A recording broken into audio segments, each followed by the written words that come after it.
I'll come back rich and marry you," said the little boy the young girl fed. Years later, he actually did. A little runaway boy makes a promise no one expects him to keep, not even the girl who fed him when he had nothing. But years later, when a rich and powerful man returns to her small town, everything changes, because he's not just here for success, he's here for her. What no one knows is that the town she's fighting to protect is seconds away from being destroyed by a ruthless plan, and the man who once depended on her kindness is now the only one who can save everything she loves. But when his past and the town's future collide, will he keep the promise he made as a starving boy, or lose the girl who saved his life forever? Tell me in the comments where you're watching from right now, and if this story speaks to you, make sure you hit subscribe so you don't miss the next one. The late afternoon sun cast long shadows across the weathered wooden planks of Brookside Junction's train platform. 12-year-old Rosie Barlow sat with her back straight against a peeling white post, her neatly packed lunchbox placed carefully beside her. The familiar sounds of train whistles echoed in the distance as she waited for her mother, who always finished her shift at the general store just after the school day ended. Rosie smoothed her plain cotton dress, carefully arranging the fabric over her knees the way her mother had taught her. The warm breeze carried the scent of coal smoke and summer dust, ruffling the ribbon holding back her dark curls. She hummed softly to herself, watching the way the sunlight danced through the gaps between the platform boards. That's when she noticed him, a small, shadowy figure darting between the station's support beams. At first glance, he looked like a living smudge, his face and clothes so covered in grime that he nearly blended into the shadows. But as he crept closer, Rosie could make out more details. He couldn't have been more than 10 years old, with sharp, hungry eyes that kept darting between her face and her lunchbox. His clothes hung in tatters on his thin frame, and his bare feet made no sound as he inched forward. Everything about him reminded Rosie of a stray cat, wary, wild, and desperately hungry. She pretended not to notice him, keeping her eyes fixed on the distant tracks while her heart thumped with concern. The boy, Finn Callahan, though Rosie wouldn't learn his name until years later, moved with the careful precision of someone used to staying invisible. His fingers, dark with dirt and calloused despite his youth, reached tentatively toward her lunchbox. Just as his hand was about to close around it, Rosie turned to face him directly. Their eyes met. His were a startling blue, standing out against the dirt on his face like forget-me-nots growing through cracks in the pavement. For a moment, neither of them moved. Then, without breaking eye contact, Rosie reached into her lunchbox and pulled out her sandwich, still wrapped neatly in wax paper. "Here," she said softly, holding it out to him. "You can have it." Finn froze, his hand still outstretched, confusion clear on his face. He looked from the sandwich to her face, and back again, as if trying to spot the trick. "Go on," Rosie encouraged, her voice gentle as she spoke to him the way she might to a frightened animal. "I already ate half my lunch earlier." Slowly, so slowly it seemed like he expected her to snatch it back at any moment, Finn's dirty fingers closed around the sandwich. Once he had it in his grip, he quickly backed away several steps, clutching his prize to his chest. Rosie kept her movements slow and deliberate as she settled back against the post. "My mama always puts extra butter on the bread," she said conversationally, as if sharing sandwiches with strange boys was an everyday occurrence. "She says growing children need the energy." Finn had already torn into the sandwich, eating with the desperate speed of someone who didn't know when their next meal would come. Crumbs clung to his lips as he devoured it in huge bites. "Where do you live?" Rosie asked carefully, keeping her tone light and curious. Finn's chewing slowed, and his eyes darted toward the maze of railroad tracks spreading out behind the station. He swallowed hard but didn't answer. "I live just 3 streets over," Rosie continued, filling the silence. "In the blue house with the crooked front step. My daddy's going to fix it soon, he says, but he's been saying that since spring." She watched as Finn finished the last bite, his tongue darting out to catch any remaining crumbs on his fingers. His shoulders had relaxed slightly, though he still looked ready to bolt at any sudden movement. "Do you—" Rosie began, but the sharp ring of the school bell cut through the air, signaling the end of the day. Finn tensed immediately, taking another step back. "Wait," Rosie said quickly, reaching into her lunchbox one more time. She pulled out an apple and a slightly squashed biscuit wrapped in a napkin. "For later," she explained, holding them out to him. This time, Finn moved forward more quickly to take the offered food, though he still kept well out of arm's reach. His fingers closed around the items, and for just a moment, Rosie caught a glimpse of something other than wariness in his eyes. Gratitude, mixed with a deep, aching wonder. The sound of voices and footsteps grew louder as children began spilling out of the schoolhouse.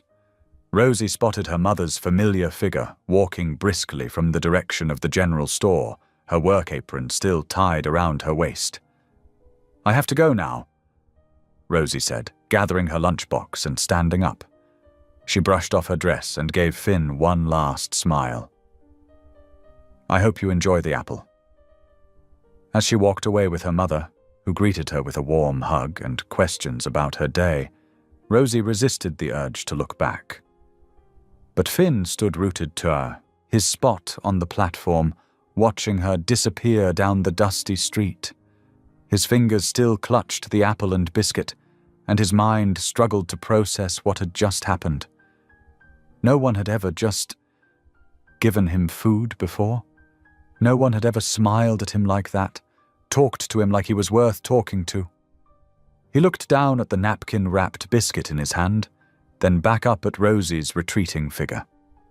The simple act of kindness had cracked something open inside his chest, something he hadn't even known was there to crack.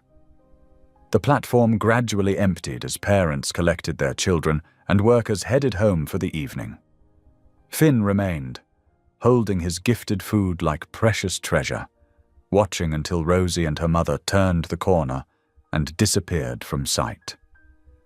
The warm afternoon light painted everything gold, and for the first time in longer than he could remember, Finn felt something that might have been hope. The morning sun cast long shadows across Brookside Junction's rail yard as Finn crouched behind a stack of wooden crates. His stomach growled, reminding him it had been nearly a day since he'd eaten anything substantial.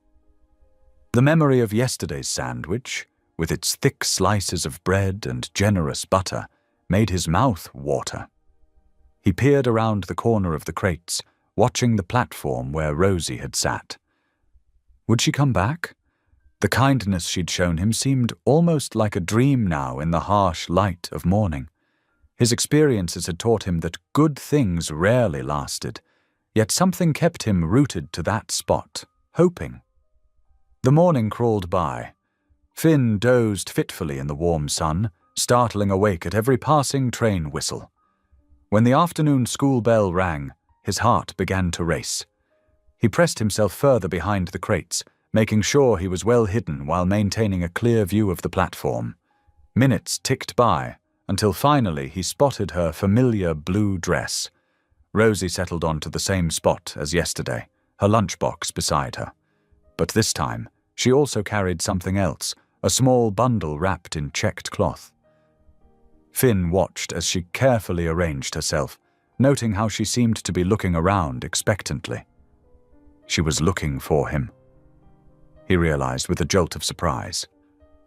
After several minutes of internal debate, Finn emerged from his hiding spot. He approached cautiously, ready to run at the first sign of trouble. But Rosie's face simply lit up with a warm smile when she saw him. "I was hoping you'd come back," she said softly, untying the cloth bundle. Mama always packs too much food anyway. Inside the bundle were 2 thick sandwiches, an apple, and what looked like a slice of yesterday's cornbread. Finn's eyes widened at the sight of so much food. "Here," Rosie said, holding out half the bundle. "I wrapped it up special so you could save some for later if you want." Finn's hands trembled slightly as he accepted the food. "Thank you," he whispered, his voice rough from disuse. This became their routine over the next week. Each afternoon, Rosie would arrive with her regular lunch and extra food, wrapped carefully in cloth. Finn would emerge from whatever hiding spot he'd chosen that day, and they would sit together on the platform, Rosie chattering about her day at school while Finn listened quietly, savoring every bite of food. She never pushed him to talk about himself, but sometimes little details would slip out, like how he preferred the empty boxcars near the back of the rail yard because they stayed drier when it rained, or how he'd learned to tell which trains were passing through just by the sound of their whistles. "Don't you have a home to go to?" Rosie asked once, her voice gentle with concern. Finn had just shaken his head, focusing intently on the apple he was eating. Rosie hadn't asked about family again after that. On the 7th day, dark clouds rolled in during the afternoon, bringing with them the first drops of what promised to be a heavy rain. Rosie waited under the platform's small overhang, her extra bundle of food clutched protectively against her chest to keep it dry. When Finn appeared, his clothes were already damp from the drizzle. Rosie quickly handed him the bundle, which he tucked inside his threadbare jacket. "Rosie!" Her mother's voice carried from the road, barely audible over the growing storm. "Hurry now, before it really starts coming down!" For the first time since they'd begun their daily meetings, Finn spoke without being spoken to first. "Thank you," he said softly, his eyes meeting Rosie's for a brief moment. Then he turned and disappeared into the gathering gloom, leaving Rosie to rush to her mother's side. The rain began in earnest as Finn made his way through the rail yard, carefully picking his path between puddles and slick rails. Thunder rolled overhead, the sound echoing off empty boxcars and steel containers. He clutched Rosie's food bundle tightly under his jacket, protecting it from the rain as he searched for shelter. His usual sleeping spot in the back boxcar wouldn't do tonight. It had developed a leak in the roof during the last storm. He needed to find somewhere dry. The rain was coming down harder now, running in rivulets down his face and soaking through his thin clothes. Another crack of thunder shook the air as Finn ducked under a loading dock, temporarily escaping the downpour. He carefully unwrapped the bundle Rosie had given him, making sure not to get the food wet. Inside was a sandwich, 2 biscuits, and an apple, enough to keep his hunger at bay through the stormy night ahead. Lightning flashed across the sky, illuminating the rail yard in stark white for a brief moment. Finn huddled closer to the wall, pulling his knees up to his chest. The food bundle rested safely in his lap as he watched the rain pour down, turning the world into a grey curtain of water. Thunder rolled again, but this time, wrapped in Rosie's simple kindness, it didn't seem quite so threatening. The late afternoon sun cast long shadows across the train platform as Rosie sat alone, her extra lunch bundle untouched beside her.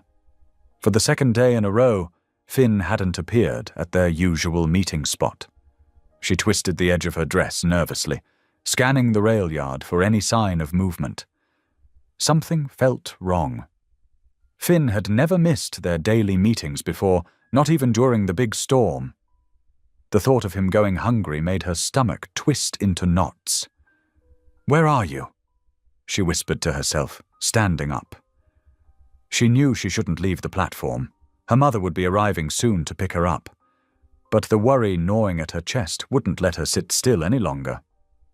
Gathering her courage, Rosie picked up her food bundle and walked toward the back of the rail yard. Rusted freight cars loomed over her like sleeping giants, their shadows growing longer as the sun dipped lower. Her footsteps crunched on the gravel as she weaved between the tracks, peering around corners and into dark spaces.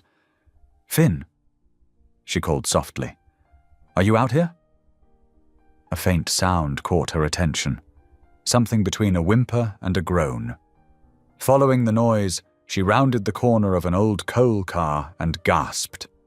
Finn lay curled on his side in the gravel, his arms wrapped protectively around his middle. Even in the fading light, she could see the dark bruises on his face and the dried blood around his nose. His clothes were more torn than usual, and dirt caked his hair. "Oh no!" Rosie breathed, rushing to kneel beside him.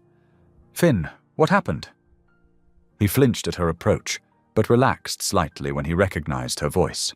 His eyes, one swollen nearly shut, struggled to focus on her face.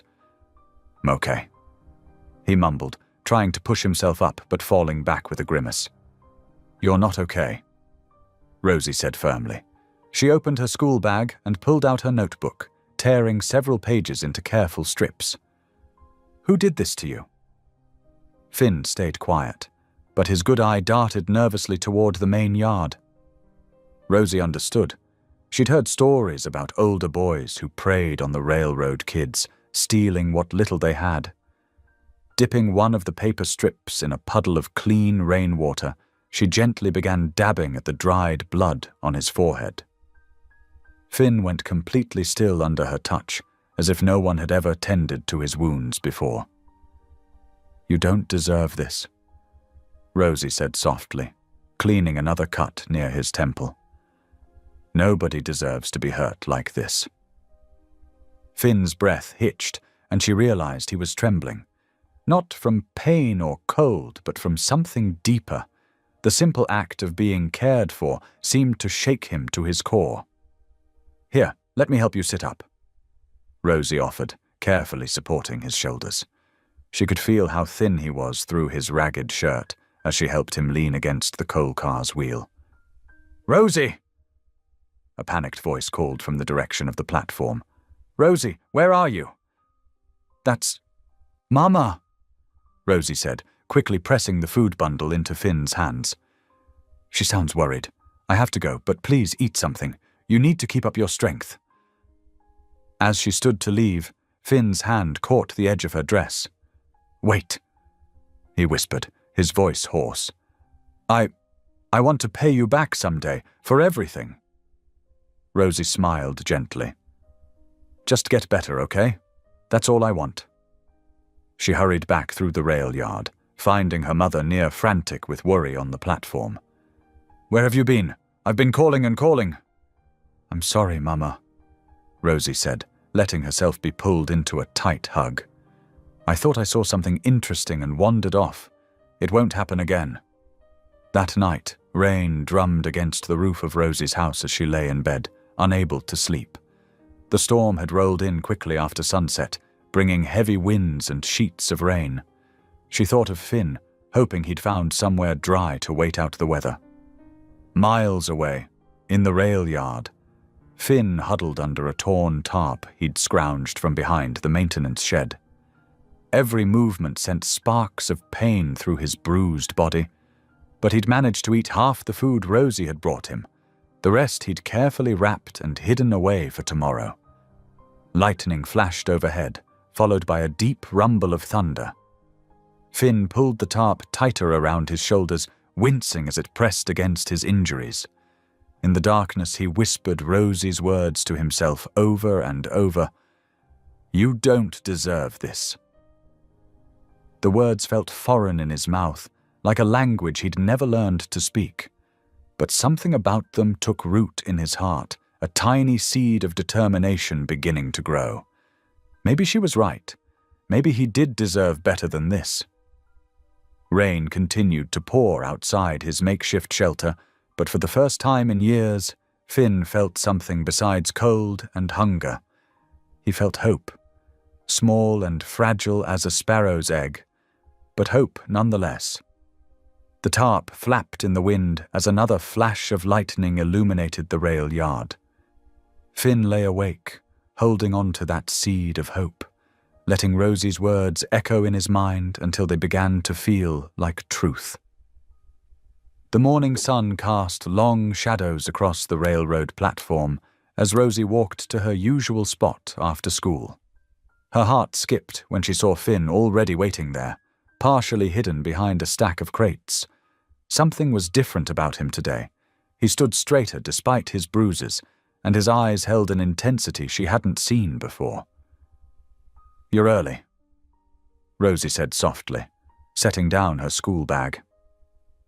She pulled out the carefully wrapped sandwich she'd prepared that morning, but Finn didn't reach for it immediately like he usually did. "I heard something," he said, his voice low and urgent. "The engineers, they were talking this morning. There's a freight train heading west tonight, all the way to Chicago." His words tumbled out in a rush, hands gesturing as he spoke. "It's going slow through the junction because of track work. Slow enough that I could—" Rosie's stomach dropped as she realized what he was saying. "No," she whispered, reaching for his arm. "Finn, you can't. People die trying to hop trains. They fall under the wheels or—" "I won't fall," Finn interrupted, his chin lifting with determination. "I've watched them do it hundreds of times. I know exactly when to jump, how to grab the handles."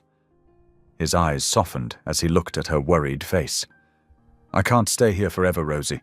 Those boys who beat me up, they'll do worse next time. And there's nothing for me here except—" He trailed off, looking down at his worn shoes. "Except you," he finished quietly. Rosie felt tears pricking at her corners of her eyes. "But where will you go? What will you do?" "I'll work," Finn said with fierce conviction. "In Chicago, there are factories everywhere, machine shops, places where I can learn to build things." He stepped closer, taking her hands in his. His palms were rough from life on the streets, but his touch was gentle. "I promise you, Rosie Barlow, I'm going to come back someday. And when I do, I'll be rich enough to give you anything you want." A blush crept across Rosie's cheeks as she looked into his earnest face. "You don't have to—" "Yes, I do," he insisted. "You saved my life. You're the only person who's ever—" He swallowed hard, struggling to find the words.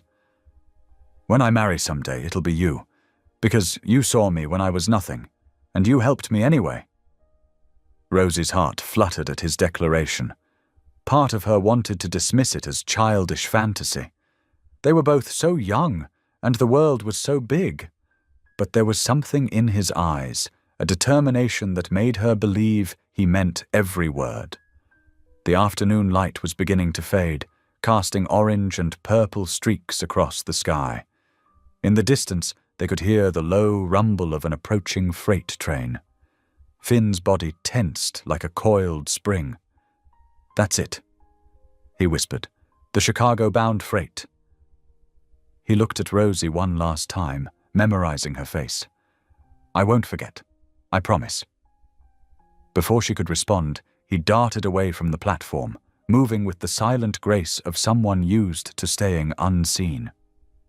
Rosie watched as he crept along the edge of the yard, timing his movements with the practiced eye of a street survivor. The freight train was slowing now, its wheels screeching against the rails as it approached the construction zone.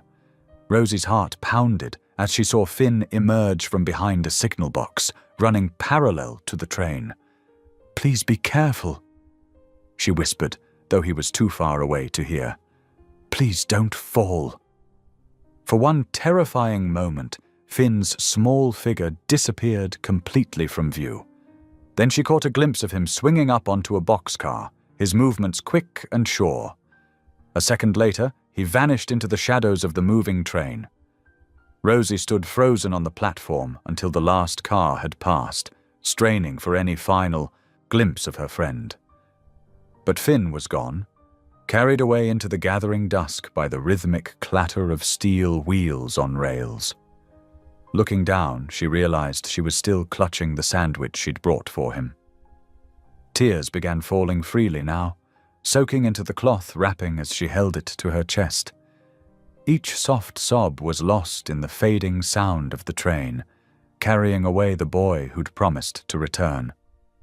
She stayed there until her mother's voice called her home, watching the empty tracks where Finn had disappeared. The sandwich remained clutched in her hands, a final offering of kindness that would go undelivered. As darkness settled over Brookside Junction, Rosie walked slowly home, her tears gradually subsiding into quiet sniffles.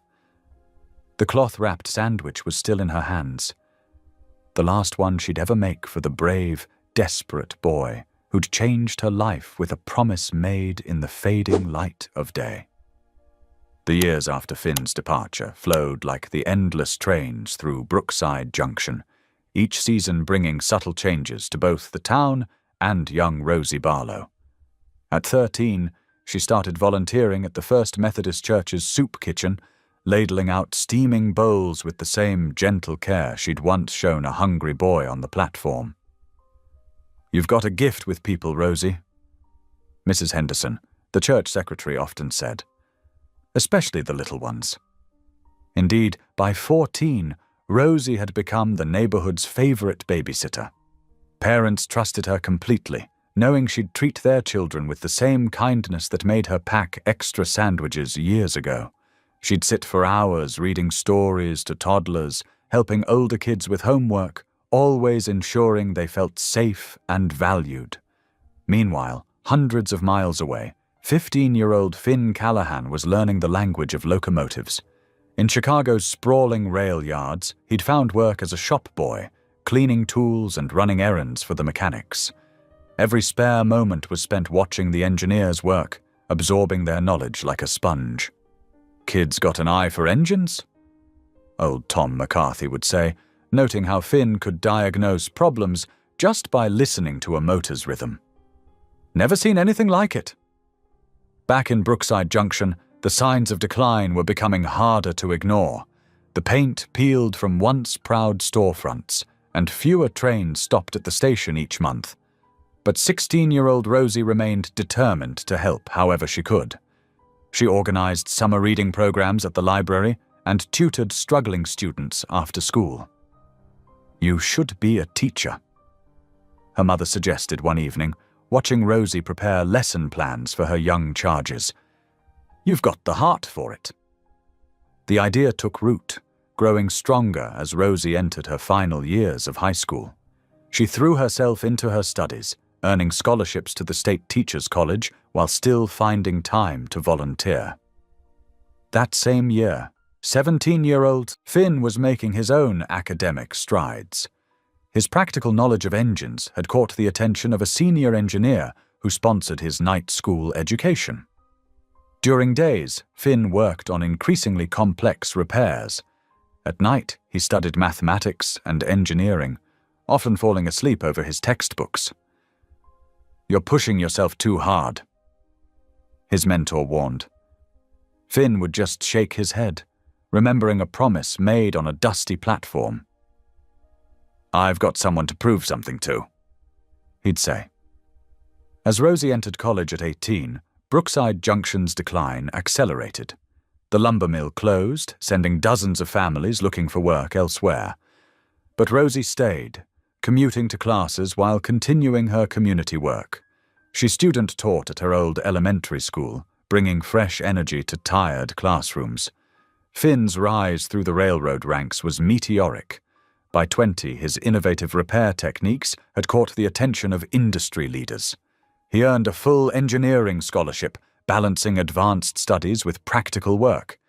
His designs for more efficient engines began appearing in trade journals.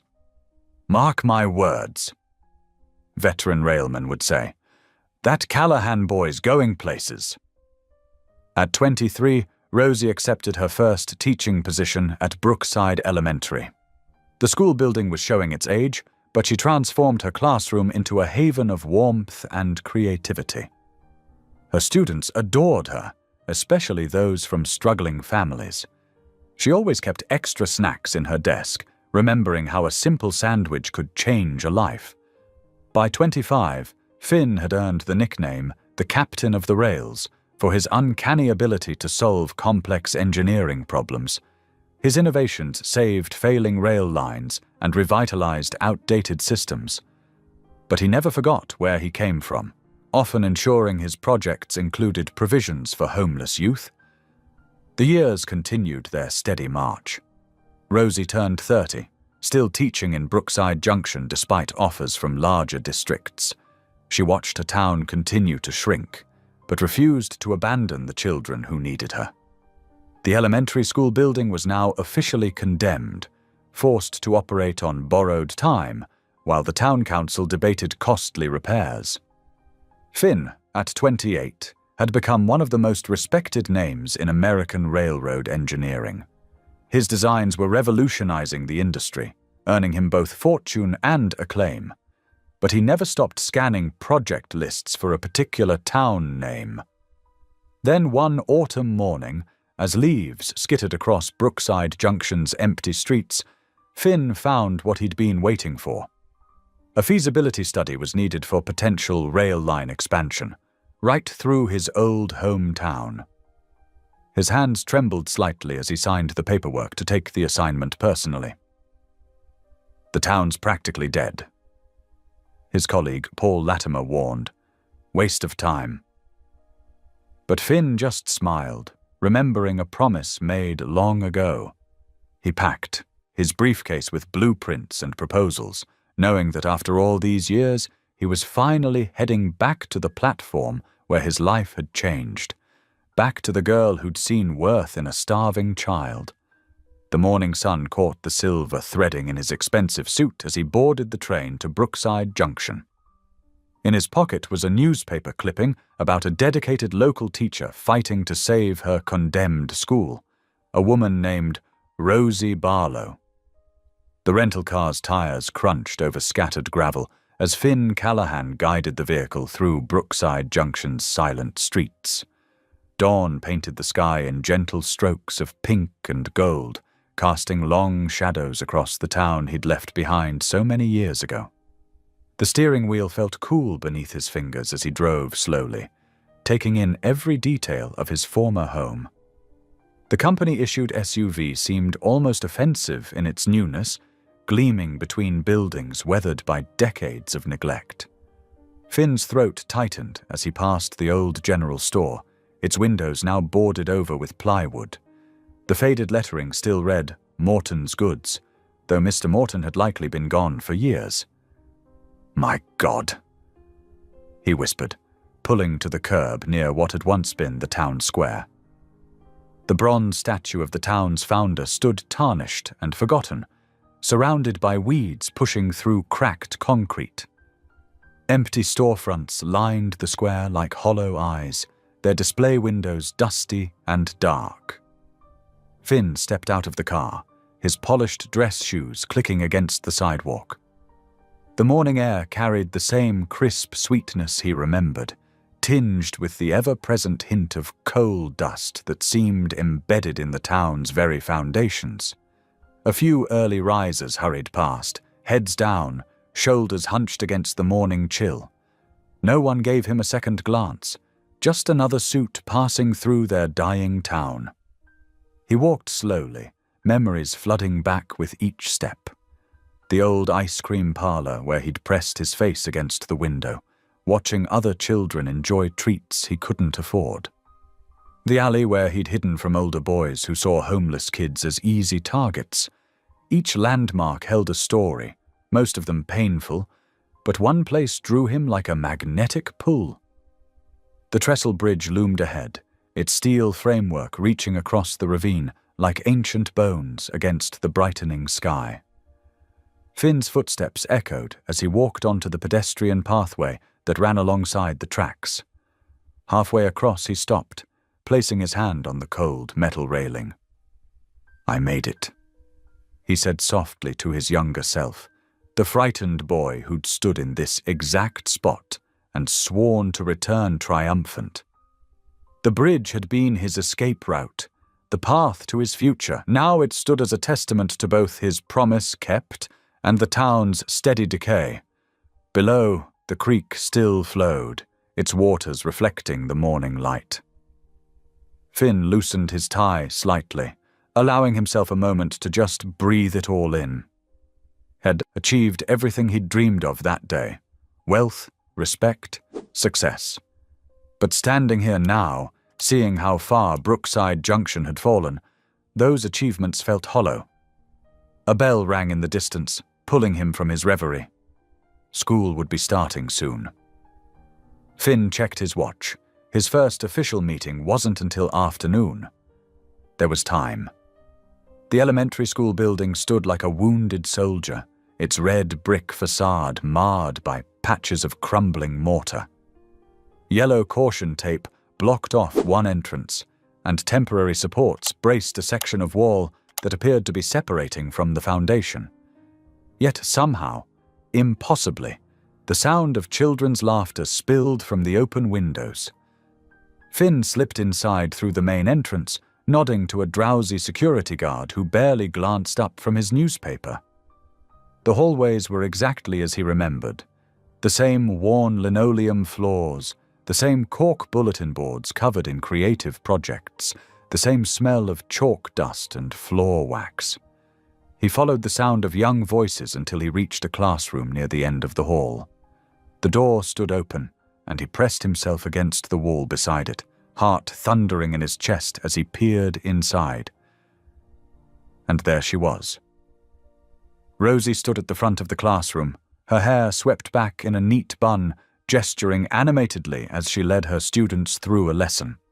She'd grown into her features beautifully, the round-faced girl now a striking woman whose every movement spoke of quiet confidence and genuine warmth. "Now, who can tell me what happens when we multiply by 0? She asked, and a forest of eager hands shot up. Finn watched, transfixed, as she guided her students through the problem with patience and humor.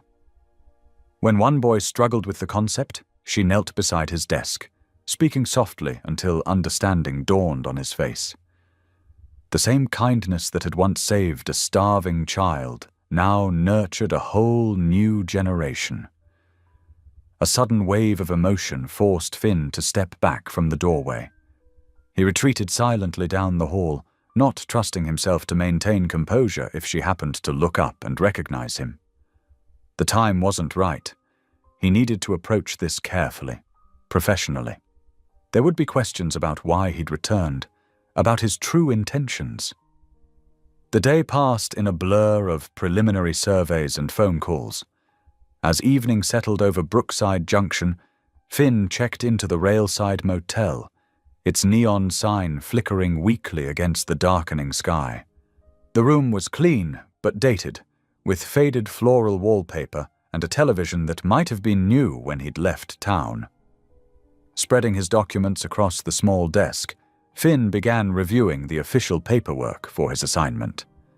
The proposed rail line expansion seemed straightforward enough at first glance: standard surveys, environmental impact studies, property assessments. But as he dug deeper into the fine print, something caught his eye. Hidden in the appendices was a reference to a land acquisition strategy that made his instincts prickle with suspicion.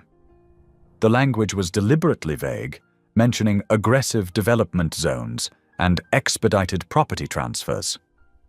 Finn had seen enough corporate documentation to recognize when someone was trying to hide something. He pulled out his laptop, cross-referencing the property maps with local tax records. A pattern began to emerge, one that made his stomach turn. Several key properties, including the elementary school, had been systematically undervalued over the past 5 years. Someone was laying the groundwork for a massive land grab, using the town's economic desperation against itself. Finn leaned back in his chair, running a hand through his hair as he stared at the evidence before him. The sun had long since set, leaving him alone with his troubled thoughts and the soft hum of the ancient heating unit. Tomorrow he would have to begin his official assessment of the town's railroad infrastructure. But tonight he had to decide how to handle this discovery, and how to protect the town that had given him his first taste of kindness. Outside his window, a freight train rumbled past, its whistle echoing through the night like a lonely reminder of promises made and kept, and new promises yet to come. Morning sunlight streamed through the school windows, casting long rectangles of warmth across the hallway floor. Finn adjusted his tie and smoothed down his jacket, trying to calm his racing heart. He'd rehearsed this moment countless times during the night, but now that it was here, his carefully prepared words felt inadequate. The school secretary pointed him toward Rosie's classroom. Miss Barlow usually arrives early to prepare for the day, she explained with a friendly smile. You'll find her in room 112. Finn walked down the corridor, his polished shoes clicking against the linoleum. Through the open door, he could see Rosie writing the day's schedule on the chalkboard, her movements precise and purposeful. He knocked softly on the doorframe. Miss Barlow, I'm Finn Callahan from the railroad company. His voice came out steadier than he expected. I'm serving as community liaison for the upcoming infrastructure assessment. Rosie turned, greeting him with a professional smile that showed no hint of recognition. Of course, Mr. Callahan. The principal mentioned we'd be having a railroad representative visit. She set down her chalk and wiped her hands on a cloth. How can I help you? The moment struck him like a physical blow. She truly didn't remember him. But why would she? To her, he'd been just one of countless children she'd shown kindness to over the years. The memory that had shaped his entire life was, to her, just another small act of compassion in a lifetime full of them. Before he could respond, a commotion erupted in the hallway. A group of students had dropped their art supplies, sending papers, markers, and paint tubes skittering across the floor. Without hesitation, Finn knelt to help them gather their materials. Careful with those paints, he said softly to a worried-looking boy who was frantically trying to collect everything at once. Let's do this step by step, okay? He showed the children how to stack the papers neatly and organize the supplies in their containers. From the corner of his eye, he noticed Rosie watching him intently. Her expression had softened, and something flickered in her eyes. Not recognition, exactly, but a kind of appreciation. That was very kind of you, Mr. Callahan, she said when he stood up. Most visitors wouldn't bother. Sometimes the smallest gestures matter most, he replied, the words carrying a weight she couldn't understand. I learned that lesson early in life. They fell into easy conversation about the school and the town. Rosie spoke passionately about her students and their needs, while Finn asked careful questions about the building's condition and the community's concerns. The structural issues are getting worse, she admitted, gesturing toward the visible cracks in the walls. But we make do. These children deserve a chance at education, no matter what. Before they could delve deeper, a chorus of young voices called from the hallway. Miss Barlow, Miss Barlow. Several students crowded the doorway, eager to show her their latest art projects. I should let you get back to your class, Finn said, stepping toward the door. Thank you for your time, Miss Barlow. Please call me Rosie, she offered with a warm smile. And thank you again for helping with the art supplies. It's nice to meet someone from the railroad who actually cares about our community. That afternoon, Finn walked the perimeter of Brookside Junction, his engineer's eye taking in details that others might miss. The signs of deliberate neglect were everywhere. Condemned buildings that could have been saved with minimal repairs, infrastructure left to rust beyond salvage, vacant lots where proud homes once stood. He stopped in front of a house marked with bright orange condemnation notices. Through the window, he could see family photos still hanging on the walls, as if the residents had been forced to leave in a hurry. The support beams looked suspiciously damaged, almost as if they'd been intentionally weakened. The pattern repeated block after block, properties strategically positioned along the proposed rail expansion route had been systematically marked for removal. It was too precise to be coincidence, too calculated to be natural decay. As darkness fell, Finn returned to his motel room, his mind heavy with what he'd seen. He spread his documents across the bed, focusing on a sealed section of his assignment folder he'd noticed earlier but hadn't opened. The label read, "Executive Overview, Confidential." With careful fingers, he broke the seal. Inside, he found detailed timelines and internal memos that made his blood run cold. Gordon Hale, the railroad tycoon known for his aggressive expansion tactics, had been orchestrating a campaign of deliberate sabotage in Brookside Junction for years. Property assessments had been manipulated, building inspectors had been bribed, maintenance requests had been systematically denied, all to drive down property values and force residents out, making way for Hale's grand vision of a modernized rail hub. One memo particularly stood out, a handwritten note from Hale himself. Ensure the school closure by end of quarter. Structural issues to be emphasized. No repairs authorized. Finn sat back, his hands shaking slightly as he processed the implications. The same school where Rosie now taught, where she poured her heart into giving children a chance at a better future, was next on Hale's list for destruction. The place where she had once shown kindness to a starving boy was being deliberately undermined by a man who saw people as obstacles to be removed. The steady rhythm of passing trains echoed through the thin motel walls as Finn carefully replaced the documents. In the morning, he would have to continue his assessment as if he knew nothing, all while figuring out how to expose Hale's schemes without putting Rosie or her students at risk. The town hall's meeting room felt smaller than Finn remembered from his childhood. Sunlight streamed through dusty windows, illuminating the worn wooden tables where local officials gathered, their expressions a mix of hope and worry. Finn took his seat quietly, arranging his documents with careful precision. The door burst open at exactly 9 o'clock, and Gordon Hale swept in like a storm front. His silver hair caught the morning light, and his tailored suit made everyone else's clothing look shabby by comparison. 3 assistants trailed behind him, carrying leather briefcases and tablets. "Gentlemen and lady." Hale nodded to the lone female council member, his smile not quite reaching his eyes.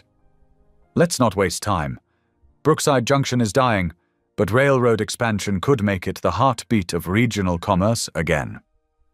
Finn watched as Hale commanded the room, moving with the confidence of someone used to getting his way. The tycoon's presentation was flawless, projected images of gleaming new facilities, promises of jobs, hints of prosperity returning to tired streets. "We're talking about 300 new positions," Hale announced, his voice carrying to every corner. "Modern infrastructure, a future for your children and grandchildren." He paused for effect. "All we need is your cooperation in clearing certain obstacles." Finn's pen scratched quietly across his notepad as he documented the meeting. He noticed how Hale never quite specified which properties would need to be cleared, how the promised jobs had no guaranteed timeline, how the development plans were oddly vague about preserving existing community structures. When asked about environmental impact studies, Hale waved his hand dismissively. "All the proper paperwork is being processed. My team handles these details with utmost care." His eyes flickered briefly to Finn, who kept his face carefully neutral. After the meeting, Finn drove his company truck to the school. The playground was empty during class hours, and the broken swing set stood as a sad testament to better days. One chain hung loose, while another had snapped completely. Rust had eaten through the metal in places. He retrieved his toolbox from the truck and set to work. The repairs weren't complicated. New chains, some rust treatment, tightening of loose bolts. The physical labor helped clear his mind, letting him process what he'd observed at the meeting. The school door creaked open, and children's voices spilled out into the afternoon air. Recess had begun.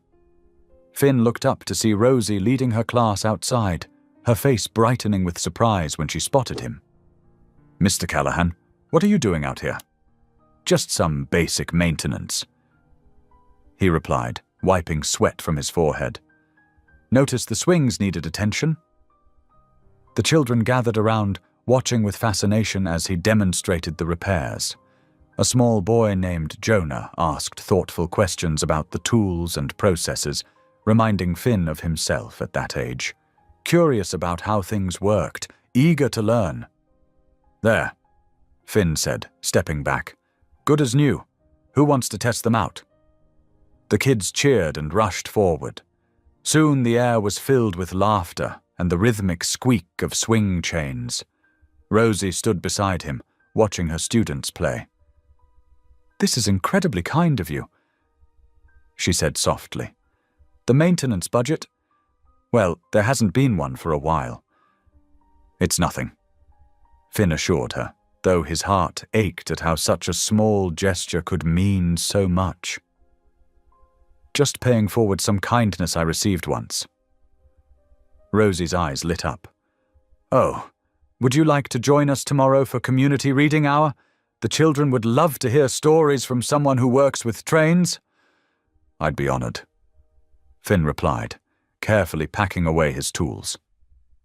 That evening, in his motel room, Finn spread out the engineering files he'd requested from the railroad's archives. Hours ticked by as he cross-referenced inspection reports, looking for patterns in the documentation, or rather, in what was missing from it. The gaps were subtle but telling. Key safety inspections had been marked as completed, but lacked proper documentation. Weight load calculations for bridges appeared to have been altered. Most disturbing were the notations about potential stress points along existing track sections, points that coincided perfectly with properties Hale wanted to acquire. Finn's hands trembled slightly as he connected the dots. The accidents waiting to happen weren't random at all. They were carefully planned pressure points, designed to force evacuations and property seizures under the guise of public safety. The school sat at the intersection of 3 such points.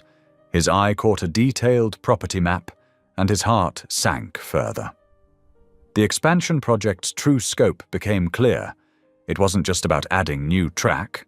The plan would effectively cut off access to the school, making it impossible for most students to attend safely. The building itself would be sandwiched between heavy freight lines, exposed to noise and vibration that would make teaching impossible. Finn stared at the documents spread across his bed, the weight of realization settling heavily on his shoulders. Hale wasn't just planning to push Rosie and her students off their land. He was systematically destroying the heart of the community she'd devoted her life to serving. The distant whistle of a passing train echoed through the night, a sound that had once meant hope to a hungry boy. Now it carried a different meaning, a warning of what was to come if Hale's plans succeeded. The morning sun cast long shadows through the classroom windows as Finn arrived for community reading hour. The children sat cross-legged on a worn carpet, their faces turned expectantly toward him.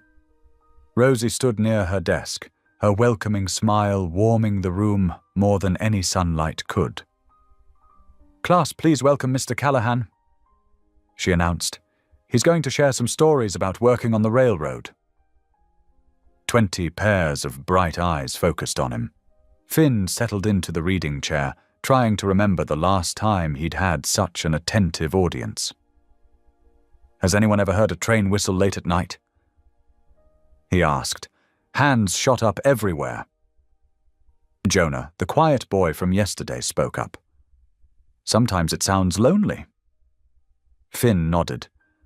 "That's called a mournful whistle. But did you know each whistle pattern means something different? It's like a secret language trains used to talk to each other." He spent the next hour weaving tales about steam engines and signal lights, midnight runs through mountain passes, and the brotherhood of engineers who kept America's steel wheels turning. The children leaned forward, completely absorbed. Even Rosie found herself drawn in, pausing her lesson preparations to listen. When he described how engineers used the stars to navigate on moonless nights, one little girl gasped, "Like sailors!" "Exactly like sailors." Finn agreed. The railroad is like an ocean of iron, and every engineer is a captain of their own ship. After the story hour ended, the children peppered him with questions during their lunch break. Jonah stayed closest, asking about engine mechanics with surprising technical understanding for his age. As the afternoon wore on, Finn noticed the shadows under Rosie's eyes, the way she stifled yawns between lessons.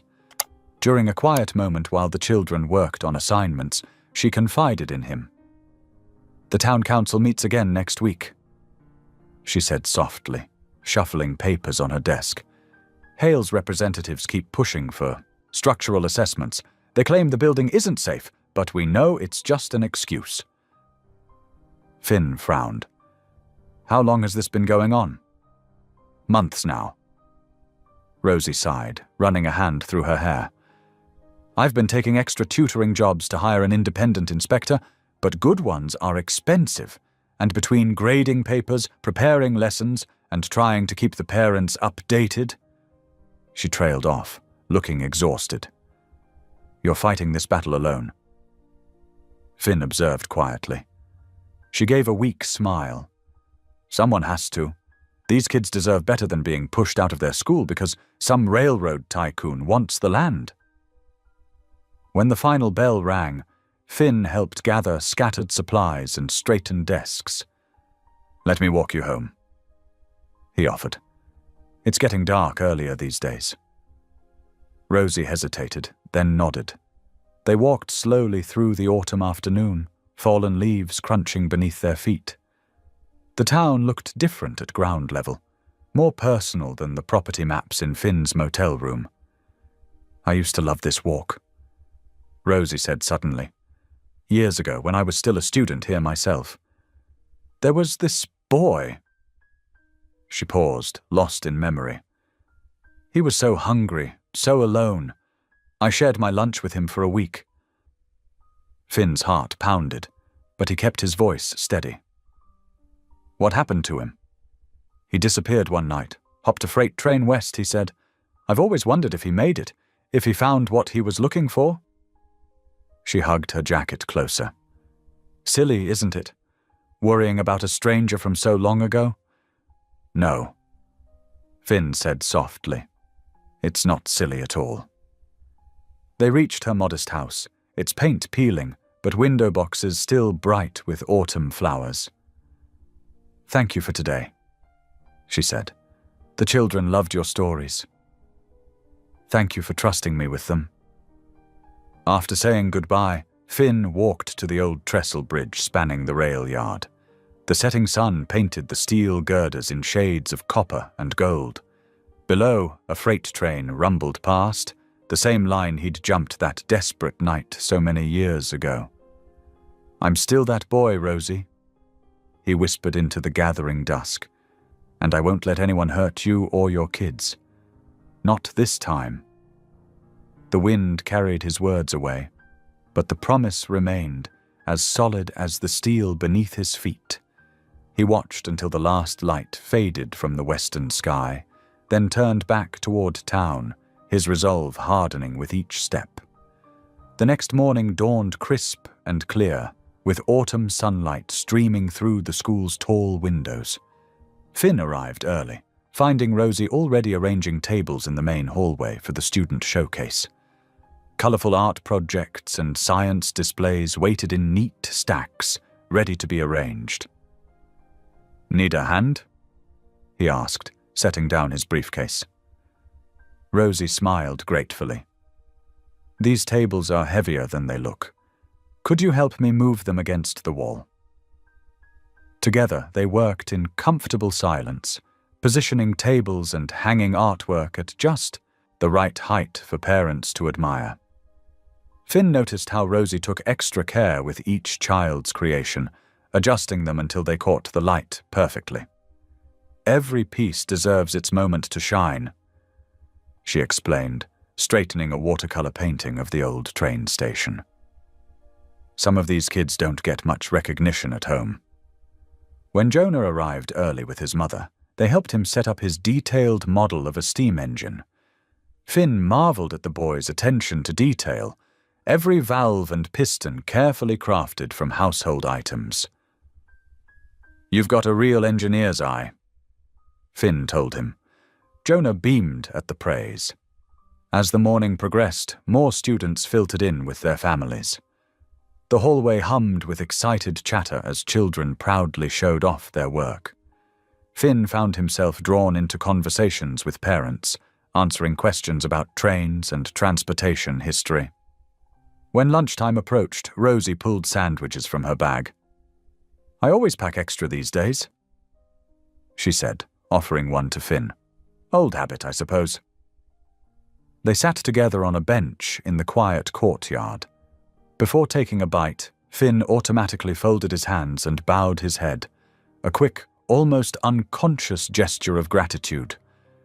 Rosie froze, her own sandwich halfway to her mouth. That movement, those work-roughened hands clasped in exactly that way, triggered a cascade of memories. She'd seen it hundreds of times, watching a hungry boy bless the food she shared. She studied his face with new intensity. The set of his jaw, the arch of his eyebrows, the way his eyes crinkled at the corners when he smiled. How had she not seen it before? The scrappy child was there in every line of the man's face. "Finn," she whispered. "Little Finn." He met her gaze steadily, no longer hiding.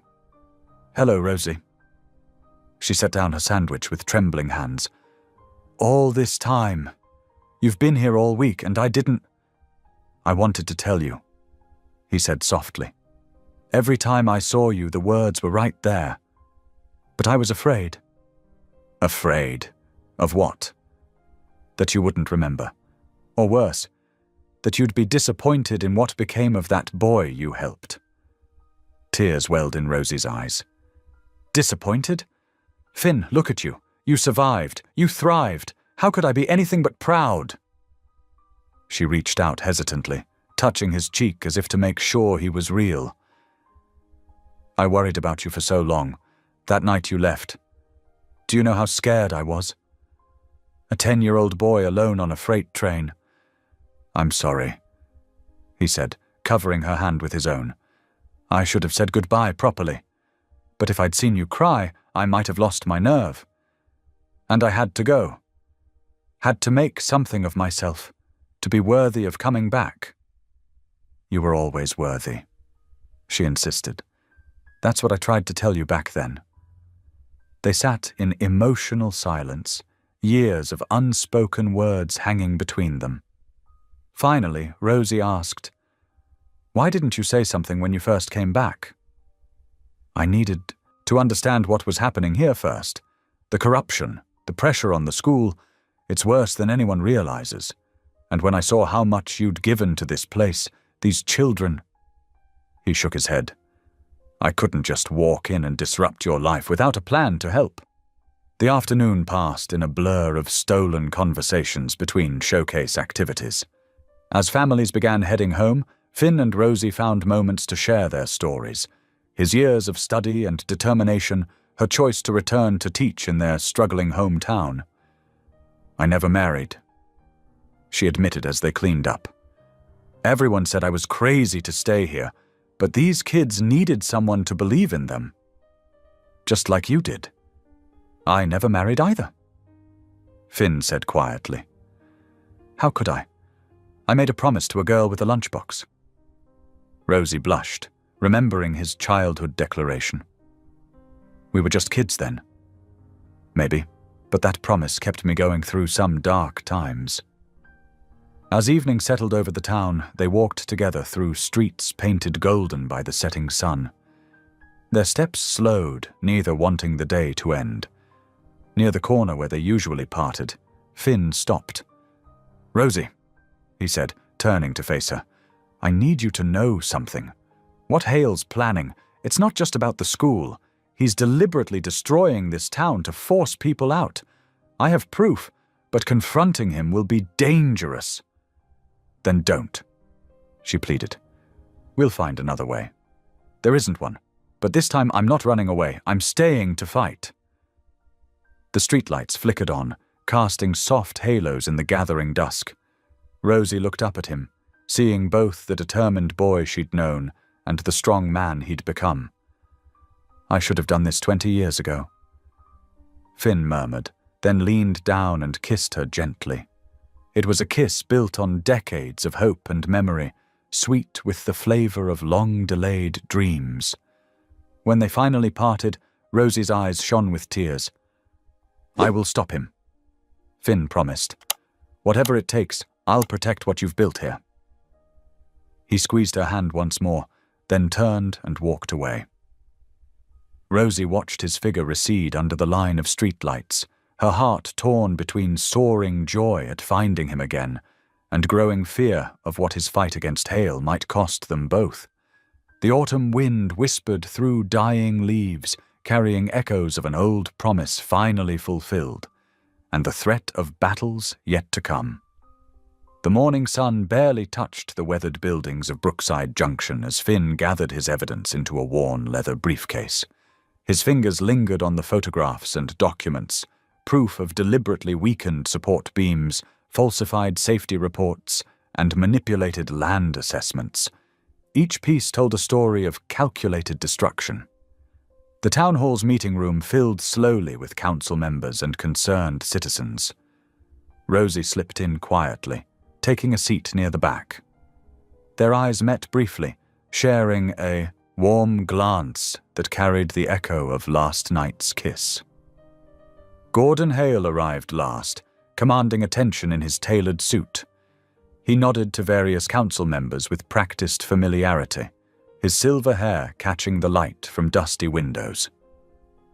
"Ladies and gentlemen," Council President Martha Whitaker began, "we're here to discuss serious allegations regarding the railroad expansion project. Mr. Callahan, you have the floor." Finn stood, his voice steady despite his racing heart. "Thank you. Over the past week, I've uncovered evidence of intentional sabotage within our community." He began laying out photographs on the council table. These support beams in the warehouse district, deliberately compromised. These safety inspection reports, falsified to create artificial hazard zones. Murmurs rippled through the room as Finn continued, pointing out specific instances of tampering and manipulation. The goal appears to be forcing property values down to enable mass acquisition at reduced prices. Before the whispers could grow, Hale raised his hand with a sad smile. "If I may respond." At the council president's nod, he stood smoothly. "It pains me to address these accusations, especially from someone I once considered promising. But Mr. Callahan's imagination has unfortunately been colored by professional disappointment." Hale produced a thick folder. "Last month, Mr. Callahan was passed over for the position of regional director. His immediate supervisor noted increasing signs of instability and paranoid behavior. He began distributing documents bearing what appeared to be Finn's signature, including, I'm afraid, his own approval of the very demolition plans he now protests." Finn's blood ran cold as he examined the forged signature. It was masterfully done, close enough to fool anyone who didn't know to look for subtle differences in pressure points and line endings. "That's not my signature," he stated firmly, but Hale continued as if he hadn't spoken. "We've invested millions in revitalization plans for Brookside Junction. Why would we sabotage our own project?" Hale's voice carried just the right note of reasonable confusion. "Unless someone else had motivation to discredit the company." Rosie stood suddenly. "I've known Finn since we were children. He would never fabricate evidence or act out of spite." Hale turned to her with manufactured sympathy. "Ah, yes, Miss Barlow. Your personal connection to Mr. Callahan is well known. It must be difficult maintaining objectivity when emotions are involved." The subtle emphasis he placed on personal connection made several council members shift uncomfortably. Hale continued, his tone carefully measured. Perhaps your judgment in this matter has been compromised by other factors. The racial undertone was slight but unmistakable. Rosie's cheeks flushed as she felt judgmental glances from some of the older council members. "This isn't about me," she said firmly. "It's about protecting our community from corporate greed." "Protecting?" Hale raised an eyebrow. "Or preserving decay out of misplaced sentimentality. Change can be difficult for some communities to accept." Martha Whittaker cleared her throat. "Given the serious nature of these competing claims, I move that we suspend any decisions pending a full investigation." She turned to Finn. "Mr. Callahan, you understand we'll need to inform your superiors about these allegations." "They've already been notified," Hale interjected smoothly. "Corporate policy requires immediate suspension in cases of suspected document falsification." The meeting dissolved into heated discussions as people took sides. Some remembered Finn as the scrappy kid who'd pulled himself up from nothing. Others saw him as an outsider threatening promised prosperity. Through it all, Hale maintained his mask of regretful professionalism. By late afternoon, Finn's corporate access had been revoked. He stood in the school parking lot as classes dismissed, waiting for Rosie. When she emerged, her face showed the strain of the day. "I need time," she said softly before he could speak. "This is all happening so fast. The council members are splitting into factions. Parents are arguing about whether I should even be teaching their children." She wrapped her arms around herself. "I just need space to think." Finn wanted to reach for her, to promise everything would be all right, but he held back. "I understand," he said instead. "But please know, every word I said was true." "I know," she whispered. "That's what makes this so hard." She turned away quickly, but not before he saw tears in her eyes. The motel room felt especially empty that night. Finn spread the forged documents across the bed, studying Hale's handiwork. The man hadn't just attacked his credibility. He'd laid groundwork to destroy both professional and personal relationships. The message was clear. Back off, or lose everything. Finn stared at his own signature, perfectly forged on papers that would condemn Rosie's school to destruction. The lamplight cast harsh shadows across the damning evidence, while outside, autumn wind rattled his window with the promise of coming storms. Dawn crept over Brookside Junction with a heavy grey mist that matched the mood hanging over the town. Finn stood at his motel window, watching early workers trudge past with heads down and shoulders hunched. The morning paper's headline screamed about railroad safety concerns near school, making his stomach clench. At the school, empty spaces dotted the classroom where familiar faces should have been. Rosie tried to maintain her usual warm smile, but it didn't quite reach her eyes as she counted only 15 students present out of her normal 23. She deliberately avoided looking toward the hallway where Finn usually stood. "Miss Barlow?" Little Sarah Jenkins raised her hand. "My mama says there might be a big accident with the trains. Is that true?" Rosie's hands trembled slightly as she arranged books on her desk. "The railroad has always been part of our town, Sarah. We just need to be careful and smart, like always." "But Tommy's dad says, let's focus on our reading lesson." Rosie interrupted gently, unable to bear another repetition of Hale's carefully planted fears. Outside the school windows, Finn watched from a distance, his heart aching at the sight of empty swings where children should have been playing. He'd fixed that swing set with his own hands just days ago. Now parents hurried past with their children, some crossing to the other side of the street to avoid the school grounds entirely. By midday, Main Street showed signs of surrender. Going out of business signs appeared in windows that had displayed proud family names for generations. The hardware store owner, Mr. Peterson, was boarding up his display window when Finn walked past. "Shame about all this," Mr. Peterson said, hammering another nail. "My grandfather opened this store in 1928, survived the Depression, 2 world wars, and 40 years of changing times." He paused, wiping his brow. "But can't fight the railroad. They're offering half what the building's worth, but what choice do we have?" Finn helped him lift the next board. "You could fight back, join others who, like you did?"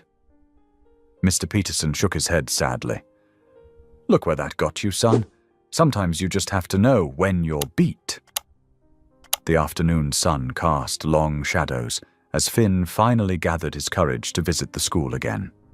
Classes were dismissing, and he caught glimpses of Rosie through the windows, straightening desks and gathering papers with mechanical movements that spoke of bone-deep weariness.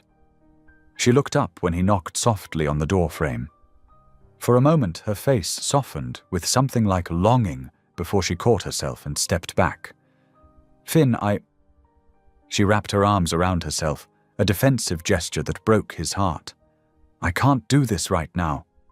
Just let me explain." "Explain what?" Her voice cracked slightly. "How you'll prove Hale forged those documents, how you'll convince the council to believe you over him, how you'll stop parents from pulling their children out of my class because they're terrified of train derailments." Finn stepped forward, but she held up a hand to stop him. "These children are my responsibility, Finn. Their safety, their education, their futures. I can't risk all that on uncertain claims and gut feelings, no matter how much I want to believe you." "Rosie, please. I need clarity," she said firmly, though tears shimmered in her eyes. "And right now, you're making everything cloudy. I can't think straight when you're near. I can't separate what my heart wants from what my head knows is right." The silence stretched between them, heavy with unspoken words and might-have-beens. Finally, Finn nodded once and turned away. "I understand," he said softly. "I'm sorry I brought this trouble to your door." He walked slowly through the emptying streets as dusk settled over the town. His feet carried him automatically to the trestle bridge, the place where his childhood dreams had taken root. The metal rails hummed faintly with distant vibrations, a sound that had once meant hope and possibility. Now it seemed to mock him with memories of promises he couldn't keep. Back in his motel room, Finn mechanically began packing his meager belongings. His suspension meant he no longer had reason to stay in Brookside Junction officially. Unofficially, he was only causing more pain to the person he'd wanted most to protect. Better to leave now, before Hale could use his presence to hurt Rosie further. He folded his clothes carefully, trying not to think about the way Rosie's face had lit up when she first recognized him, or how her smile felt against his lips during their one precious kiss. The town could survive without him. It had before. Maybe Hale would be less aggressive if his main opponent disappeared. The knock on his door was so soft he almost missed it. When he opened it, he found himself looking down at Jonah, one of Rosie's quietest students. The boy's eyes were wide with urgency, and his hands clutched what appeared to be a torn and crumpled blueprint. "Mr. Callahan," Jonah whispered, glancing nervously over his shoulder at the empty parking lot. "I found something you need to see." Jonah's small hands trembled as he held out the crumpled paper. "I was collecting rocks behind the school. Miss Barlow lets us paint them for art projects," he explained quietly. "These men in suits were there with measuring tools. They dropped some papers when they left, but they only came back for most of them." Finn ushered the boy inside, checking the parking lot one last time before closing the door. Under the harsh motel lighting, he carefully smoothed the blueprint across the desk.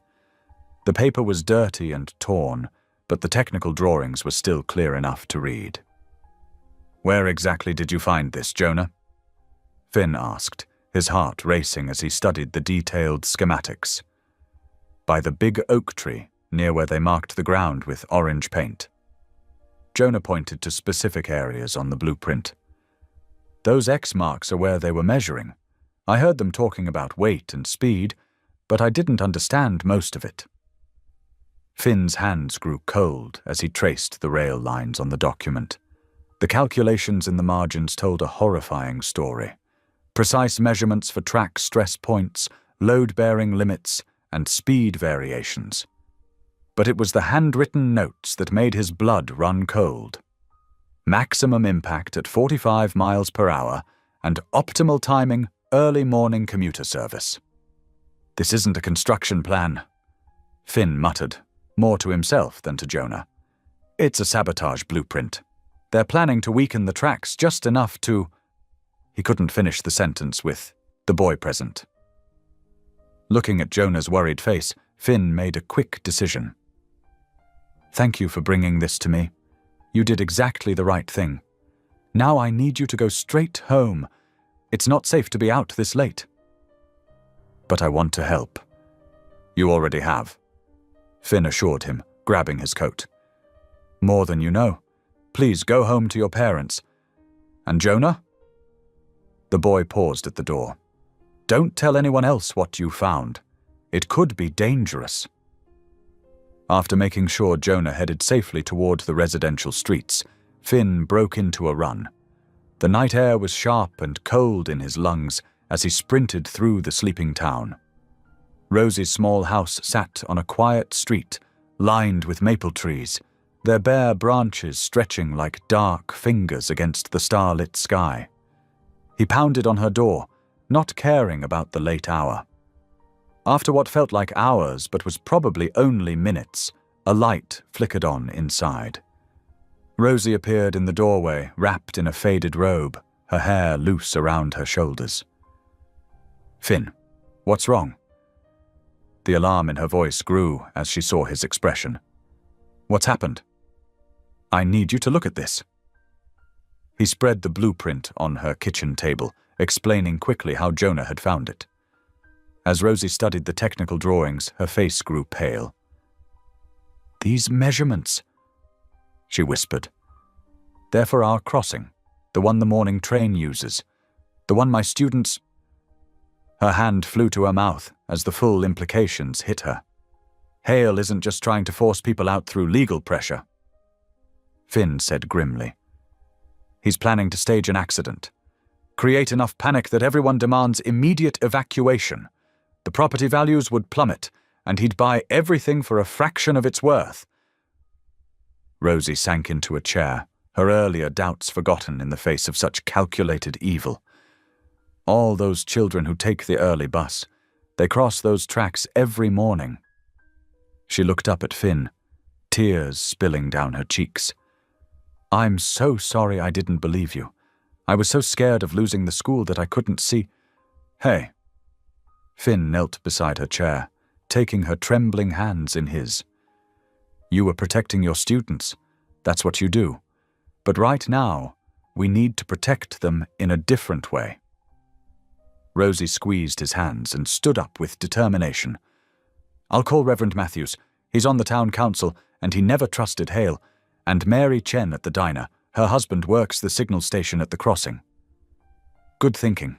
We need people we can trust, and we need them fast. Finn checked his watch. It's just past midnight. The morning train comes through at 5:45. The next few hours passed in a blur of quiet phone calls and hushed meetings. Reverend Matthews arrived first, then the Chens, followed by Mr. Peterson from the hardware store, and 2 retired rail workers who still had connections at the station. They gathered around Rosie's kitchen table, studying the blueprint and forming a plan. The track maintenance shed still has some emergency equipment, old Joe Murphy offered. I've got a key from my working days. Never turned it in. He gave a sly wink. We'll need lights, Mr. Chen added, and someone should alert the state troopers, but not until we have proof. If we cry wolf and find nothing, then Hale wins anyway. Finn finished. "We have to catch them in the act." By 4:30 in the morning, their small resistance group headed toward the tracks. The stars were beginning to fade, but dawn was still a promise away. They moved quietly through the shadows, carrying flashlights and Mr. Peterson's toolboxes. Rosie walked close to Finn, their shoulders occasionally brushing. "Whatever happens," she whispered, "I'm glad you came back." Before Finn could respond, a distant whistle pierced the night. Everyone froze.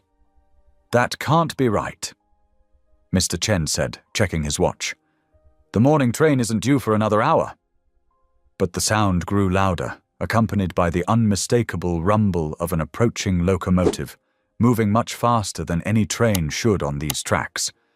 Finn's mind raced as the train whistle pierced the night again, closer this time. He grabbed Rosie's hand and squeezed it once, before turning to address the small group of volunteers.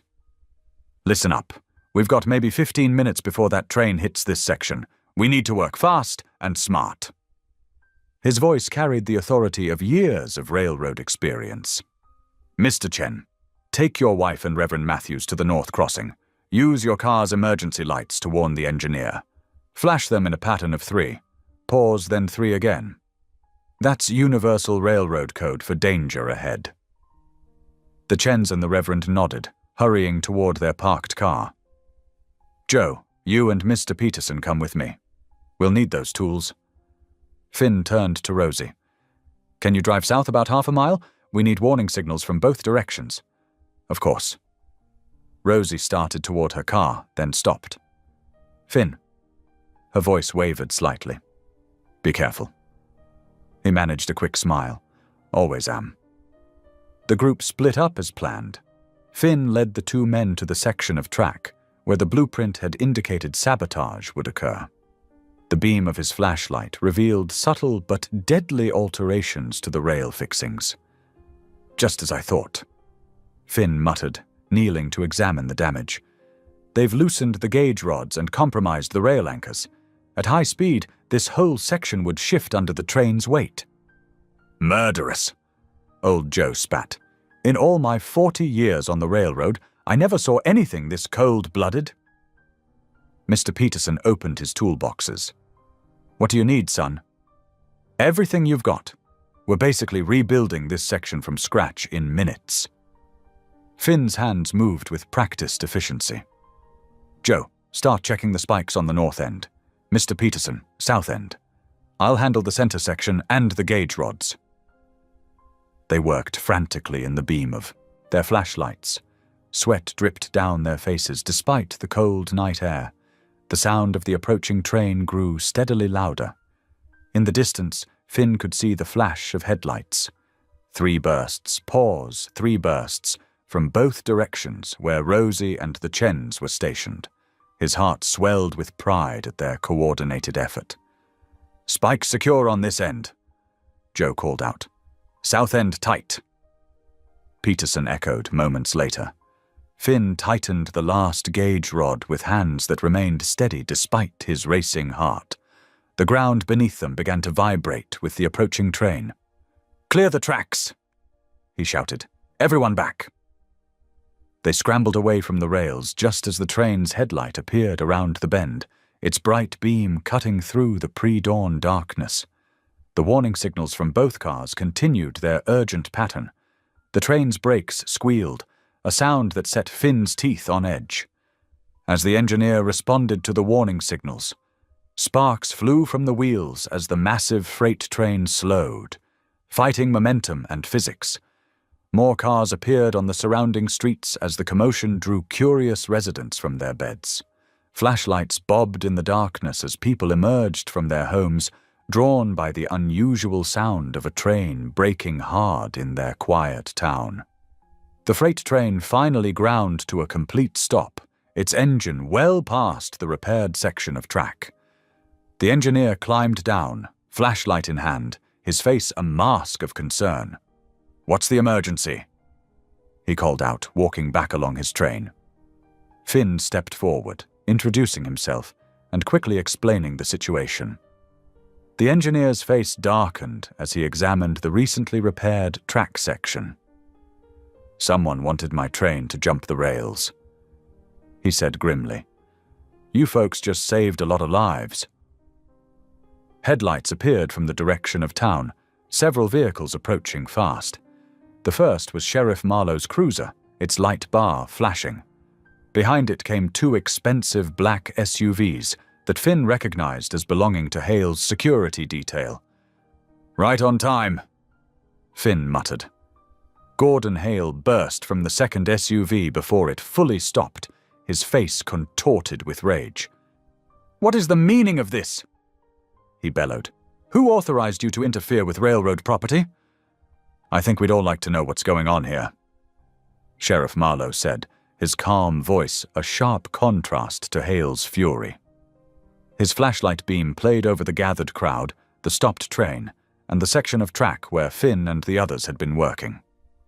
"Sheriff," Finn said, stepping forward with the blueprint Jonah had found. "I have evidence of planned sabotage. This blueprint shows detailed instructions for weakening this section of track. We found it exactly as described and just finished repairs before the train arrived." The sheriff studied the blueprint carefully while Hale's face grew redder. "That's company property," Hale sputtered. "He stole proprietary documents showing how to cause a train derailment." Rosie's voice rang out as she joined the group. She'd left her car and walked back once the train stopped. "Documents that would have led to a disaster right where our school buses cross?" More townspeople were arriving now, drawn by the commotion. They gathered in small groups, whispering and pointing as they began to understand what had nearly happened in their town. "Sheriff," Finn continued, "if you check the dating on that blueprint, you'll find it matches other documents in Mr. Hale's expansion proposal, the one where he conveniently predicted infrastructure failures would force evacuation of this neighborhood." Sheriff Marlowe's expression hardened as he connected the dots. He turned to Hale, who had started edging toward his vehicle. "Mr. Hale, I'm going to need you to come down to the station to answer some questions." The sheriff's hand rested meaningfully on his belt. "And I'll be calling the state police and railroad authorities to assist with this investigation." "This is absurd," Hale protested, but his usual confidence had cracked. "I'll have your badge for this. You'll come quietly," the sheriff interrupted. "Or you'll go in handcuffs. Your choice." Two deputies stepped forward, making it clear which option they preferred. Hale's shoulders sagged as he realized his carefully constructed plan had unraveled completely. As the sheriff led Hale away, the gathered crowd began to disperse. The train's engineer coordinated with dispatch to inspect the repaired track section before proceeding. Dawn was breaking over the eastern hills, painting the sky in soft pink and gold. Rosie found Finn leaning against a wooden electrical pole, exhaustion finally catching up with him. She took his hand, her fingers warm despite the morning chill. "You did it," she whispered. "You saved the town." Finn squeezed her hand. "We did it. All of us." He looked at her tired face in the growing light. "You know, this isn't exactly how I planned to prove myself worthy of that childhood promise. Saving an entire town from a corrupt railroad tycoon?" Rosie smiled. "I'd say that more than qualifies." The morning sun climbed higher as Brookside Junction awakened to extraordinary news.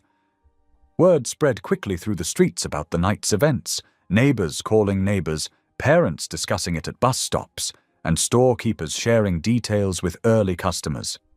By 9 o'clock, a crowd had gathered outside the town hall. Television news vans from the nearest city lined the street, their satellite dishes reaching skyward. Inside, Finn stood before the town council, his voice steady as he presented the evidence that would clear his name. "This blueprint," he said, holding up the wrinkled paper Jonah had found, "details a deliberate plan to sabotage the rail line. The metadata and watermarks prove it came directly from Mr. Hale's office."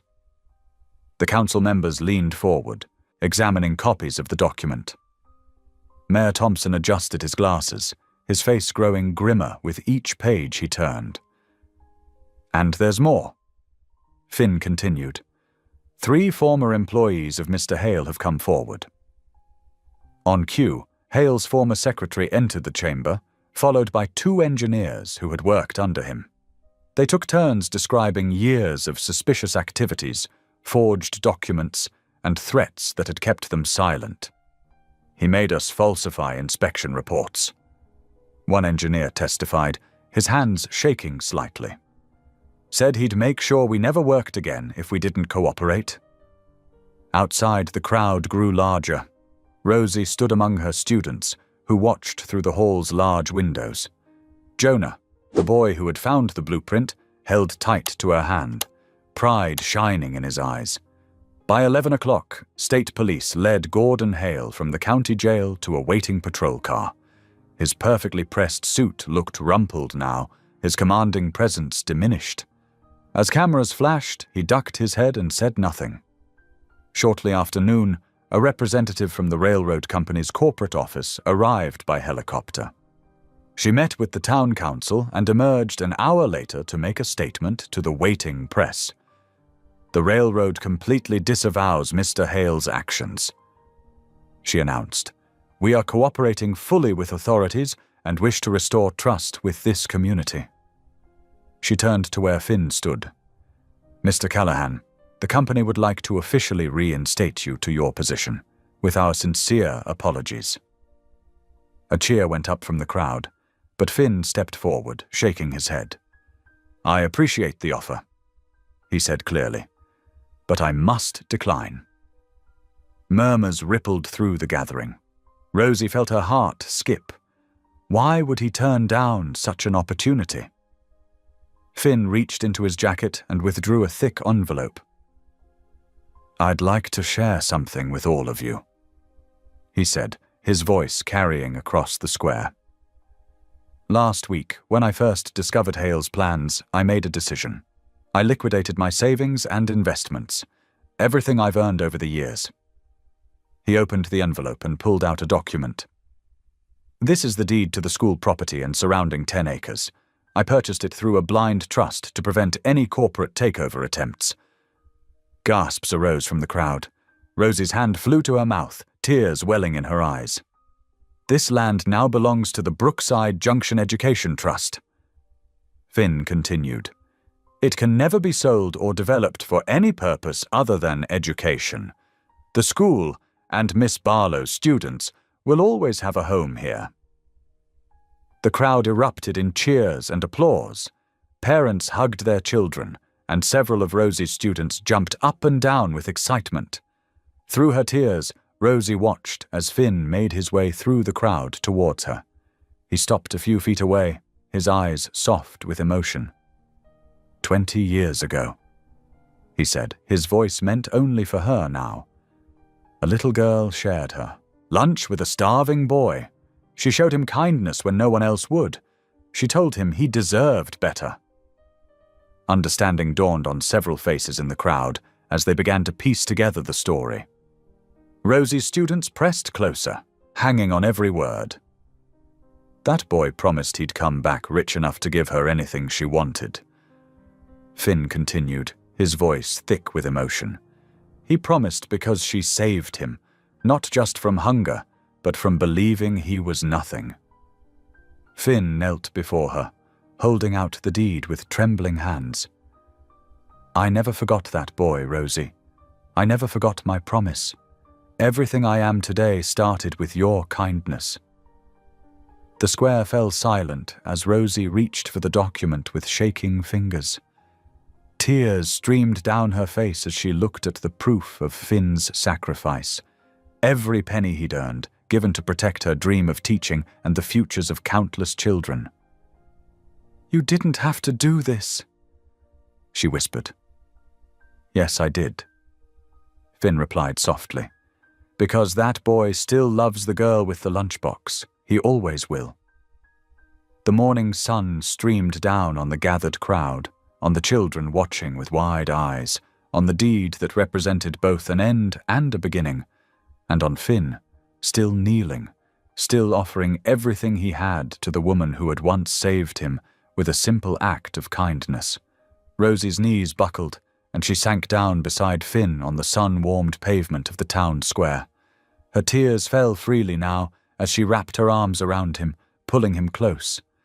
The deed crinkled softly between them. "Oh, Finn," she whispered against his shoulder, her voice thick with emotion. "You didn't just come back rich. You came back good. So very good." The crowd around them had grown quiet, watching this intimate moment with misty eyes and tender smiles. Rosie's students huddled together, some wiping away their own tears, while others bounced excitedly on their toes. Finn pulled back slightly, reaching into his pocket. His hands trembled as he withdrew a small velvet box, worn around the edges as though he'd carried it for a long time. 20 years ago, he said, his voice carrying clearly across the hushed square. "I made 2 promises. One was to come back rich enough to give you anything you wanted."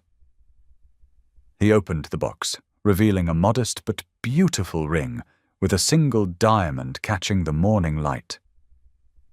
"The other was that if I ever married, it would be you, because you saved me when I was nothing." A collective gasp rose from the crowd. Jonah, standing closest to them, clutched his hands together in anticipation. "I came back rich," Finn continued, his eyes never leaving Rosie's face, "and I came back to marry you, Rosie Barlow. Will you have me?" "Yes," Rosie breathed, then louder, "Yes." She laughed through her tears as Finn slipped the ring onto her finger with shaking hands. The square erupted in cheers and applause. Rosie's students broke ranks and rushed forward, surrounding the couple with excited hugs and questions. Parents wiped away tears, and even the normally stoic town council members were seen dabbing at their eyes. The weeks that followed were a whirlwind of activity. The town seemed to come alive again, shaking off the shadow of Hale's threats. The school buzzed with renewed energy as Rosie and her students planned end-of-year activities without fear of displacement. Their wedding day dawned clear and bright, 6 weeks after Finn's proposal. The ceremony was held in the school's courtyard, where Finn had first repaired the children's swing set. Simple white chairs faced an arch woven with wildflowers gathered by Rosie's students. The guest list grew organically to include nearly the entire town. Former railroad colleagues who had stood by Finn during the investigation sat alongside local shopkeepers.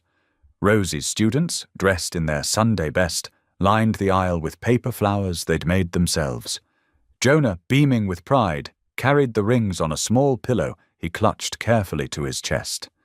The whole town had insisted on contributing something, from Mrs. Henderson's famous pound cake to Mr. Martinez's handcrafted wooden centerpieces for the reception tables. When Rosie appeared at the end of the aisle, a collective sigh rose from the gathered crowd. She wore a simple white dress that caught the early summer breeze, her bouquet made from the same wild flowers that decorated the arch. But it was her smile, radiant and true, that captured everyone's attention.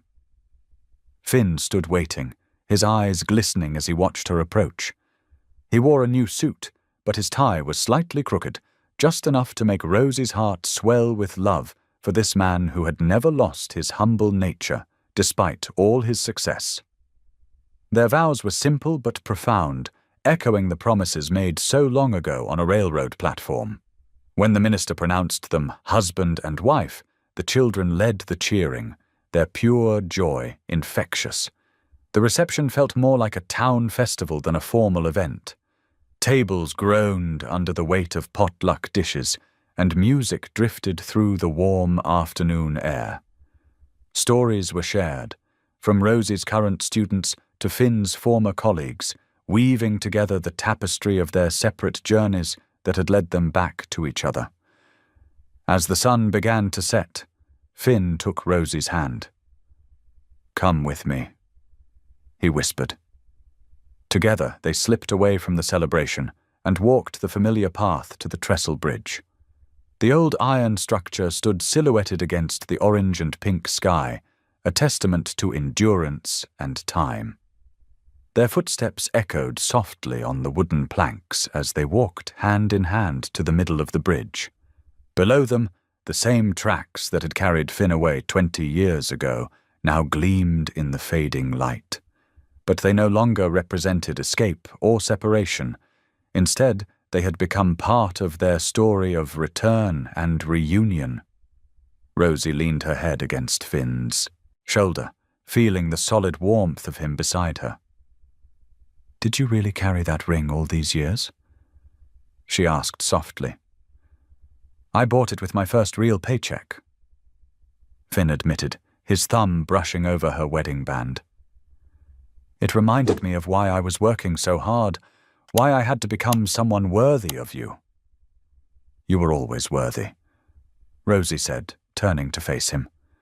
"That little boy with nothing but hunger and hope, he was worthy of love then, just as you are now." The last rays of sunlight painted the sky in deepening shades of purple and gold, casting long shadows across the bridge where they stood. Below them, the town of Brookside Junction was coming alive with evening lights, no longer dimmed by fear and uncertainty. In his office downtown, Finn's new consulting firm's sign was being installed. Ethical Rail Solutions, written in clear, honest letters. The school, visible in the distance, stood proud and secure, its windows reflecting the sunset's glow, ready to welcome generations of children to come. But here on the bridge, in this moment, it was just the two of them. The girl with the lunchbox and the boy she had saved, their love story coming full circle beneath the endless sky. The morning after their wedding, Finn and Rosie began their new routine together. Hand in hand, they walked through Brookside Junction as the sun painted the sky in soft pinks and golds. Already signs of renewal were visible throughout town. Fresh paint on storefronts, repairs underway on aging buildings, and neighbors greeting each other with genuine smiles. Finn threw himself into his rail restoration project, carefully selecting local workers who needed the opportunity. He taught them everything he knew about railroad engineering, sharing the skills that had lifted him from poverty. His team grew confident under his patient guidance, taking pride in making the tracks safe and reliable once again. Meanwhile, Rosie's classroom buzzed with activity. 25 new students had enrolled, the biggest class in over a decade. She arranged desks, hung colorful artwork, and prepared lesson plans with renewed enthusiasm, knowing her school's future was secure. That afternoon, laughter echoed across the schoolyard as children tested the playground Finn had built. Rosie watched her students take turns on the gleaming new swings and carefully balanced across sturdy wooden beams. From his spot near the fence, Finn observed quietly, marveling at how his life had transformed from that desperate boy stealing lunches to the man he'd become. As evening approached, Evelyn welcomed them into her cafe, where tables had been pushed together for an impromptu community dinner. The warm aroma of fresh coffee mixed with the sounds of conversation and clinking plates. Elder townspeople shared stories of Brookside Junction's glory days, now seeing that spirit returning through Finn and Rosie's dedication. Later that night, they sat together on their porch, lantern casting a gentle glow around them. The sound of crickets filled the air as they reflected on their journey, how one simple act of sharing lunch had grown into something neither could have imagined.